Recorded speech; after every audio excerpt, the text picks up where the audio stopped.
It's how horrible what Israel's doing is, and it's how clearly it's not in our national interest. This is destroying our domestic tranquility. We got protests, we got people fighting over this stuff. We're pissing off the Muslim world again, which we've already had to deal with, at least to Ehud Olmert and Ehud Barak, both former prime ministers of Israel, have come out and said Netanyahu's committing war crimes. So that's where your debate is at this point. So recently, Dave Smith went on Joe Rogan's podcast to explain why the Israel first argument is dead, and how 22 months after Israel's warpath of destruction in Gaza, so many Americans have come to believe that this mentality of supporting Israel at all costs is counterintuitive. He gets real fired up in this one, so let's take a look at this. Please like the video and subscribe to the channel. It's I was just looking at this the other day, though, where it's like, which is really, even to me, is kind of something I would not have been able to even fathom or predict a couple years ago. But the way in which every demographic has turned against Israel over this shit in Gaza, except essentially boomer Republicans who are still as strong as they've ever been in supporting them. But Israel it's really in many ways like the third rail of American politics. Like, this is the thing you are not allowed to talk about. This is the thing that would get you fired from CNN, would get you kicked out of DC, would get your career ruined. Pat Buchanan made a joke once on the McLaughlin Group, like years ago, like decades ago. He made a joke once where he said something about, he said Congress is Israel-occupied territory or something like that. And for the rest of his career, this was the scandal. This was Well, he had a pretty good case for that, and more so, but Dave's right. I guess this is the third rail. Boomer conservatives still supporting Israel, but the rise of the independent media, I think, has made a lot of people question this relationship for the first time. Hit pieces were written about this. Now, the young people are totally outside of that ecosystem, and they're just hearing from different people, and they're like, no, I'm not buying it. And it's, I think it's a mix of a few things. Like, I think it's just that, we have the technology. It's in 4K. You can see what Israel's doing to Gaza. It is so evil that it's damn near impossible to find a way. I mean, some people do, but it is really difficult to find a way to be like, I'm actually okay with that. It's been going on for years at this point. And then the second thing is just that, like, the relationship between the U.S. government and the Israeli government is so freaking bizarre that once you see it, and once a whole generation of young people see it, it's like impossible for them to unsee it. And it's just too weird. In New York City mayoral politics. Yeah, like this is, and the idea that it is, the idea that it's just accepted as normal that the politicians for your country must worship this other country. And you're like, so what did that other country like beat us in a war and they're occupying us now? Yeah, it's so perverted, and you see this ritualistically play out as U.S. politicians and the U.S. presidents go over to Jerusalem.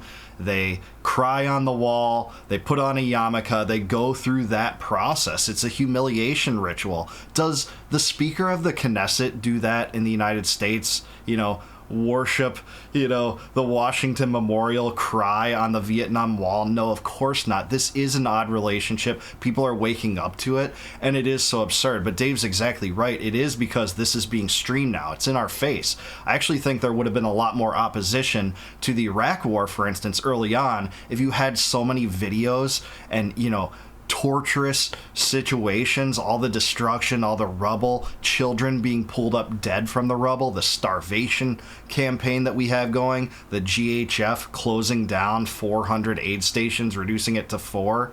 Things like that would be in our face, and that's why they tried to ban Twitter. Let's just be real about it. They might ultimately succeed in that, but the idea that it was over China was absurd. So Dave's right. It is the third rail in politics. Tides are changing. People's mentalities are shifting in this direction. It hasn't panned out in political outcomes yet. I hope it will in the future. I have no doubt that it will to some extent in 10 years. Will AIPAC lose all of its power? Probably not, but it is heading in that direction. And you're like, no, you're the superpower. They're your welfare country, but yet you must go kiss their wall. You must say, hey, Tammy Bruce from the State Department. Literally and I know she was kind of being tongue-in-cheek, but where she goes, we're the greatest country in the world. Well, second greatest to Israel. And you're like, what? Was she being tongue-in-cheek? I don't know exactly. She kind of weird. So I watched that video and I don't think she was tongue in cheek. Like, honestly, watch that video. Don't take it from me. Don't take my word for it. But it seemed like she was being honest about that opinion. Your thing to It was say. it's still, that is a weird thing for any representative of your government to say. If Yeah. anyone sat there and said, just went, I think America's the greatest country in the world. Well, Finland, I guess, is the greatest, and we're number 2. You'd be like, what? I'm like, Finland's a cool country. I got nothing against them, but what are you talking about, But really, I do think it's the relationship. It's how horrible what Israel's doing is, and it's how clearly it's not in our national interest, but how bad the Israeli PR game is. And that it's almost like they were just so accustomed to the old way of doing things. They're so accustomed to people being terrified you of can't, being labeled anti-Semitic. Yeah, someone criticizes you, you label them as a bigot, and you destroy their lives, and that works. For it doesn't work anymore. Minor jokes. Yeah. Well, Yeah, some people are still scared about that. I can't really blame them, but Dave's right. It's not working anymore to the extent that it once did. And Dave's right. Even if you sympathize with Israel to an extent, compared to, say, the Palestinians, this is a backward policy regardless. It's not America first. Why intervene and get into these entangling alliances that the founders warned about? It doesn't pay us any dividend. It doesn't give us any benefit. Americans aren't helped in buying groceries easier or filling up their cars with fuel. It's just a backward policy, and it really expands all the turmoil that we feel domestically because the Fed prints money to support it and fund it, and we go into debt to support it. And we're $37 trillion in debt now because of supporting Israel at all costs. Not just that, but that's a big contributing factor. and there's I think so I've been using this analogy or comparison lately, and I think if you remember when Joe Biden had that disastrous debate with Donald Trump, and everybody, the debate opens, and everybody watching it knows this is over. Right. Joe Biden is done. I mean, it was so bad, but it's not just that it was so bad. I mean, it's before the debate, there's Rachel Maddow at a desk with a bunch of people. We're now going to the first presidential debate. Joe Biden's going to kick his ass. They were already talking about how it was, remember the term deep fakes that they came up with, where it's or cheap fakes, I'm sorry. Yeah, cheap fakes. It's not a deep fake, but it's kind of like a deep fake. See, they're showing you a real video of Joe Biden being senile, but see, that's just as fake as a deep fake because they didn't include the context or something like that. Yeah, it's like saying Randy Fine is actually a star athlete. He's a big-time bodybuilder. I mean, in film that you see him, he looks overweight, obese. But, just behind the curtains, if you go away from the allure of spectacle, he's actually ripped. He's a star athlete. He can run a 3-second 40. All this nonsense that you would have hear about that is just absurd as what we heard about Biden. But Dave's right. I mean, trying to hide that is like hiding Israel's atrocities now. Americans know better now. That was the talking point that right before we go into the debate. The debate cuts, it goes back to the same panel, and they go, we got to find a new candidate. They acknowledged that. And part of the reason why we all knew it was over in that debate was it wasn't just how bad the debate was. It was that now you have to admit this. You were pretending this thing didn't exist. Now you got to admit it exists. And once you admit it exists, there's now a microscope on Joe Biden like there never was before. So tomorrow when he's doing an interview and he mixes up a name, that may not have been such a big deal 2 days ago. But after that debate performance, when he mixes up another name, now you're like, look, there it is again. He's senile. Everything became amplified after that point. And I think... Don't you think they set him up? Yes, but sure, that's his whole separate issue. But yes, I do think they set him up. But I think a similar thing has happened with Israel, where now everyone's looking at it and everyone's watching and everyone's going, wait, what the hell is going on here? That's a great analogy. What is this? Yeah. So wait, a pedophile can just go flee to Israel? How many other pedophiles have gone and fled to Israel? Quite a few. And now it's like, oh my God, they've opened Pandora's box, and there's just, I think, no way to put this back in because it's too weird. Yeah, you can't put the genie back in the bottle. You can't put the toothpaste back in the tube. Americans now see this for what it is, and I think the parallels are inescapable here. I like that Dave compared it to the Biden sharp as attack propaganda nonsense we got, because there are some similarities here. Because when it comes to Israel, America's minds are just, being perverted by propaganda. And then when they see the difference play out in terms of what leaks into independent media and Twitter, essentially, you just can't go back on this. It changes your life and your perspective to some extent, to the extent that people only watching cable news will never see. Just one big example, the other day, Israel bombed a hospital on live television, but there was precedent for that. It wasn't the first time they had bombed a hospital in Gaza. They bombed them before. But now they just upped the ante and bombed it on live television. You see this stuff play out over and over and over again.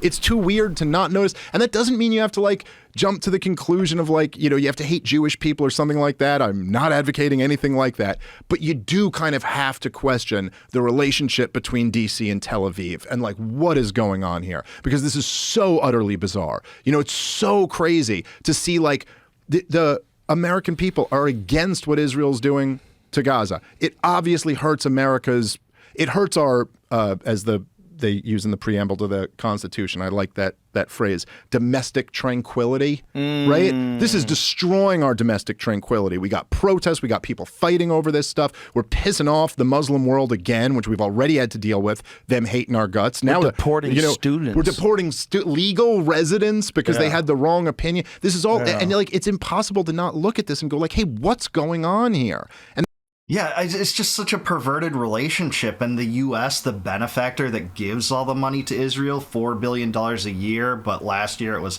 $20 billion. It might be $20 billion again, just because of October 7th. For some reason, that means you have to give Israel 5 times more money while Americans struggle here domestically. People don't ignore this. People watching this know, and it's just so odd. It's forcing people to think about issues and U.S. foreign policy in a way they never have before. And that's why this is one of my biggest sources of hope.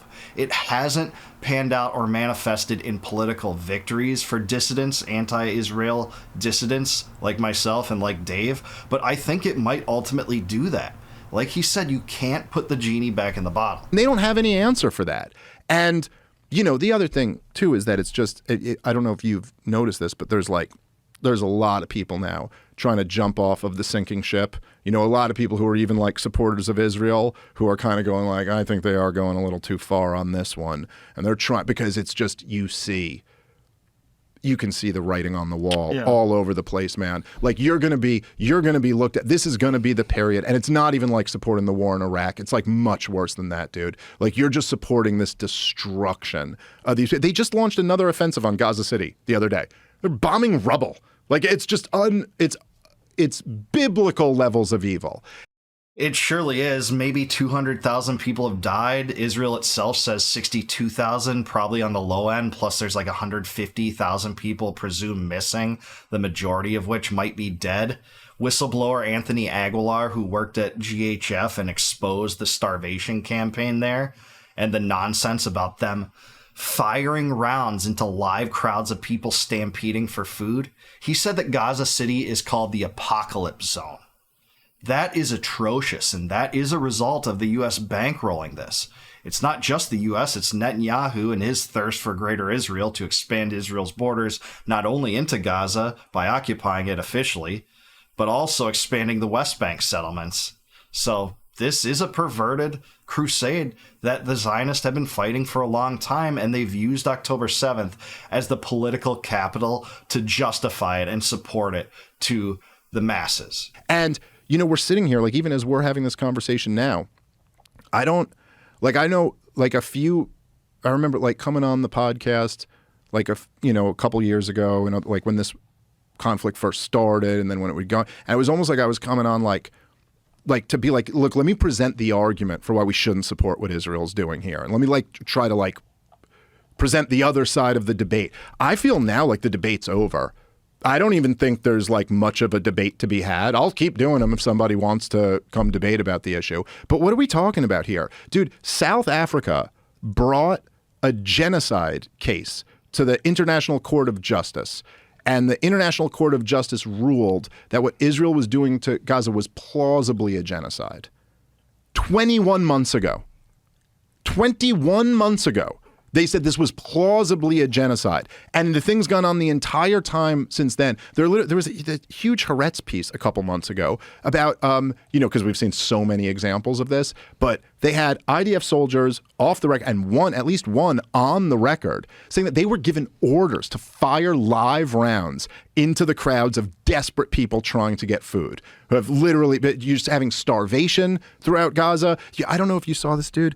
I mean, I actually found this hilarious, but I'm a comedian who has a real twisted, dark sense of humor. But the Free Press, Barry Weiss's publication, ran a piece debunking the starvation in Gaza. And one of the examples, I'm not making this up, you go look at this. I'm very close to exactly accurate on this. One of the examples they picked was that a kid who was starving to death, and their attempt at debunking it was that actually this kid had another major issue when an Israeli bomb cracked his skull. Yeah, just think about that. Let that sink in. It wasn't starvation. It was being hit by a bomb that did him in. And that's supposed to placate any kind of skepticism toward Israel, any criticism toward Israel and their warpath of destruction and death and genocide. Look, it's absurd. And Dave's right. Haaretz has been covering critics of Israel within Israel. Yair Golan, who is the leader of an opposition party in Israel, has put it very plainly as can be that Netanyahu's a war criminal. Dave said Ehud Barak and Ehud Olmert did. Ehud Olmert did in a May article in Haaretz where he said that he can't defend Israel from charges of genocide anymore. He said that it's a war of devastation. It's indiscriminate, limitless, cruel, and criminal killing of civilians. I'm reading that on a different screen right now. But this is the case. Even former Israeli prime ministers and dissidents within Israel are acknowledging this. So this is where this is at. This is why, all going on while American pro-Zionists are doubling down and saying, nope, there's nothing to see here. Isolated incidents. It's all propaganda. Hamas, if they gave up their hostages, the war could end tomorrow. Even though Hamas has 50 hostages, they're willing to give them all up. As we know from the ceasefire, Netanyahu violated the ceasefire, and it's Netanyahu that has about 3,500 Palestinian hostages. So that's your defense. That yes, he starved to death, but it was also, with these other complications. This was the big one where the New York Times had that big picture of the starving baby. And then they made a big thing out of being no, but he had other medical, problems too. And then the mother had said, the mother said that the doctors told her that the reason they had other medical problems is because she was malnourished during pregnancy. It's okay. So yes, you are right, Israel defenders. The kids starving to death are the ones who have other complications. That's always who dies first in famines. I don't know what victory you think this is. But so since this point, since the International Court of Justice ruled it was plausibly a genocide, the 21 months up to today, since then, I know at least to Ehud Olmert and Ehud Barak, both former prime ministers of Israel, have come out and said Netanyahu's committing war crimes in Gaza. Now, they didn't call it a genocide, but they called it war crimes. So that's where your debate is at this point. Where are we? Between genocide and war crimes. What area in there does this occupy? But how the fuck do you defend any of that, dude? Yeah, none of it can truly be defended. And when people try, it's pathetic. When Americans try to say that all this is Hamas is doing, somehow blaming the entire genocide on Hamas. Yeah, I'm sorry, October 7th and the killing of about 1,200 people or so, some of which, by the way, might have been killed by the IDF, at least if you listen to some of the hostages released saying that Israel issued the Hannibal Directive. That was essentially an order for IDF soldiers to shoot as many people as possible so that they wouldn't become hostages. But anyways, that doesn't give Israel unlimited license to conduct a genocide in Gaza. And where is the American government in this? Just looking the other way, doubling down, Trump truth socialing about how great of a war hero Netanyahu is? It's just completely sickening. And Trump joining a war for Netanyahu's sake in Iran, which completely shelled actual U.S. interests in negotiating with Iran, which would have been good. We would have had a new inspections regime. But now we have this war, and if I'm an Iranian nationalist, I want us getting a nuke now. That's where we're at. So this is a sick, just pathetic, duplicitous, megalomaniacal campaign of death and destruction in Gaza. I want no part of it. Most Americans want no part of it. If you ask an average American layman on the street, they care much more about their family's well-being, being able to afford a house, college, or healthcare, or food, or fuel, carve out a better future for themselves in America. Our liberty is not over in the Middle East or in Israel or in Gaza. It's in America. And domestic concerns are of the utmost importance compared to these issues. I only follow these issues because I'm forced to. This is where my government is sending my money, and taxpayers in general. They're sending it to Ukraine and Israel, rather than allowing us to have our money back that's taken through a giant extortion apparatus, that being the government and the IRS process. So that's where we're at. I really appreciate Dave's words on this. I think he's exactly right here, and you see people on the right even turning against this. Megyn Kelly recently had Marjorie Taylor Greene on her show, and she was very pro-Israel in that interview, but she dared to ask Marjorie Taylor Greene a few questions and dared to invite Marjorie Taylor Greene on her program. And what's happening to her? She's talked about how there's a massive pushback campaign against her just for platforming. Marjorie Taylor Greene is enough just for asking some questions. Asking questions is akin to anti-Semitism to a lot of this crowd, right? So that's where we're at. But you do see people on the right peeling away from this thing. I don't know where we go from here, or the political pressure will be enough to change things, because the AIPAC lobby certainly has its influence carved out in this administration. Hardcore. It's probably the most pro-Israel administration of all time. But let's hope for a better tomorrow. That's all we can do. We need to keep educating people on this and let the world know about these atrocities. That's the only way.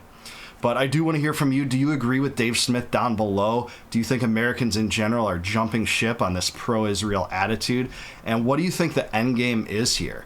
Is this genocide going to be able to stop? How is it going to end? Is Israel going to occupy Gaza and that be the end of it? Let me know in the comments below. Like the video, subscribe to the channel. Also subscribe to Joe Rogan. Thanks for having Dave, Joe. This interview was awesome. And please consider becoming a YouTube member. If you click the join button below, you can help support my channel. And as a gift for that, I'll give you access to all my videos before they go live to the general public on my channel. And until I see you guys next time, no more war, no more debt, no more inflation, and no more empire. Peace out, guys. Catch you in the next one.